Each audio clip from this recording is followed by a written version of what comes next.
চিল্লায় বলেন না সুবহানাল্লাহ।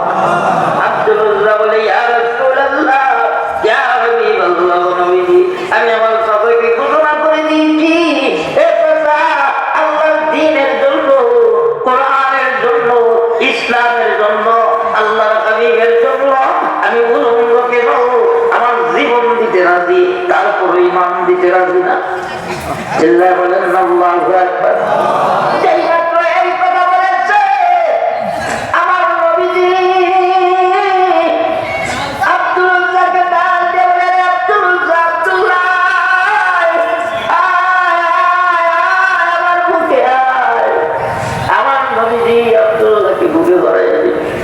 নবীজি আব্দুল্লাহকে বুকে জড়াইয়া ডাক দিয়ে বলতেছে, রে আব্দুল্লাহ, বল তুই কি চাস? তুই তো সব কিছু ফেলে দিয়ে আমার কাছে আসতো, এবার তুই বল আমার কাছে কি চাস, আমি তোরে সব কিছু দিয়ে দিব। আব্দুল্লাহ বলে ইয়া রাসূলুল্লাহ, ইয়া হাবিবাল্লাহ, নবীজি আমি আল্লাহর জন্য আপনাকে ভালোবেসেছি, আপনাকে মহব্বত করেছি, নবী গো আপনার কাছে বিনিময়ে কিছু চাই না, যেহেতু আপনি দিতে চেয়েছেন, তখন নবীজি আমার পক্ষ থেকে আপনার কাছে আবদার, তখন নবীজি আপনার গায়ে একখানা জুব্বা মুবারক আমার দিবেন। চিল্লায় বলেন আল্লাহু আকবার। আমার নবীজি আব্দুল্লাহকে নবীর গায়ে একখানা জুব্বা মুবারক হাদিয়া দিয়ে দিলেন।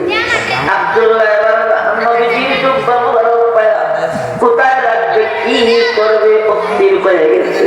আমার নবী বলেন, আব্দুল্লাহ তোমাকে আমি জুব্বা দিয়েছি, এই মুহূর্তে তুমি জুব্বা পরিধান করো। আব্দুল্লাহ বলে ইয়া রাসূলুল্লাহ, ইয়া হাবিবাল্লাহ, রাহমাতুল লিল আলামিন, আপনার গায়ের জুব্বা মুবারক আমার গায়ে পরব, এটা কোনোভাবেই সম্ভব না। আমি আপনার জুব্বাকে আমার মাথায় করে ধরে রাখবো। চিল্লায় বলেন সুবহানাল্লাহ।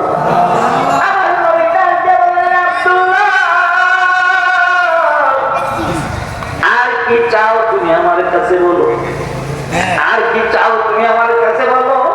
আব্দুল্লাহ বলে ইয়া রাসূলুল্লাহ, ইয়া হাবিবাল্লাহ, তখন আপনার আল্লাহর আলামিন আপনার গায়ে একখানা জুব্বা মুবারক পেয়েছি, এর চাইতে আর কি পাইতে